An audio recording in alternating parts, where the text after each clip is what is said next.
Sanibonani guys, ngiyanemukela kwi-recap yanamhlanje yethunga langomhla ka-17 March 2025. USanele ukhuluma noSine umtshela ukuthi usezobuyela ekhaya kubo ayonakekela ibhizinisi lakubo leli le-construction. USine uthi akaboni kuwumqondo right loyo kuba yena uwuthisha omkhulu and futhi since uthisha omkhulu isikole sesibuyile esimeni nothisha futhi bayamhlonipha, bayawenza nomsebenzi wabo. And futhi ngeke akwazi ukuthi abe amadoda amabili ngesikhathi esisodwa, aphilele yena futhi aphilele noSanele. Kuleyo nkulumo leyo uSanele ugcine ethathe isinqumo sokuthi abuyele kuba ayosiza ngebhizinisi lakubo. Uyafika-ke ebusuku afice uma wakhe ehleli yedwa ebumnyameni ebuka i-TV. Ambone nesibazi ebusweni, ambuza ukuthi hawu ma kwenzakaleni la? Aphendula uma wakhe athi cha ngiwile. Hhayi kwangakukholwa nje lokho, kodwa aphethe ngokuthi shuthi ubeqinisile uBanele ephupheni lami ngoba ushilo ukuthi lo mndeni usengozini, ingakho ngibuyile ngizonakekela amabhizinisi ala ekhaya. Axoxele nomndeni wakhe ekuseni, usombona ukuthi ufikile. Umalume wakhe ukuthokozele kakhulu lokho ukuthi ubuyile uSanele uzolekelela ebhizinisini.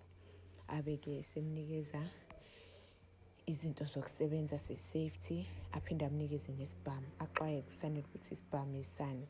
Athi nje awukazi ukusebenza lapha kwi-construction isibhamu ungenaso. USanele kasithathe-ke leso sibhamu ngokusaba, asibambe sakusaba sakusinyanya, asifake kwi-safe. Kuthe kusanjalo uNtanzi uxoxela ubhuti wakhe ukuthi uMakhumalo useyazi ukuthi yena ube nesandla ekufeni kukaBanele. Athuke kakhulu ubhuti wakhe ethi hhayi mfowethu, kumele simbulale uMakhumalo, akusaphephile ukuphila kwakhe. Athi uNtanzi hhayi angeke zenze lutho uMakhumalo, ngiyamthemba mina and futhi nje uthando lami noMakhumalo suka kude kabi.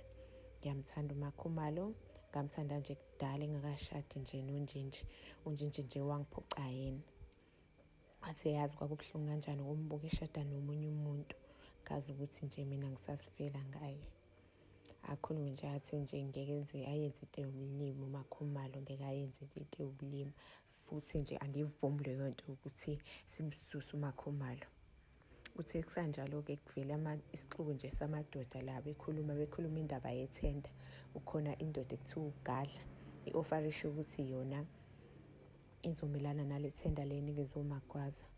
uMagwaza nje kumele banikezwe u5 million, yena uzobe senakekela le thenda ka50 million ngoba uMagwaza ngeke bakwazi ukuthi benze umsebenzi ofunakalayo since bezile. uNtanzi kangavumelani nalokho. uNtanzi naye wekhona le kule nhlanganiso le yamadoda le. Athi nje uMakhumalo nje ngeke kezayivume-ke leyo nto. Niyamazi ukuthi uMakhumalo unjani.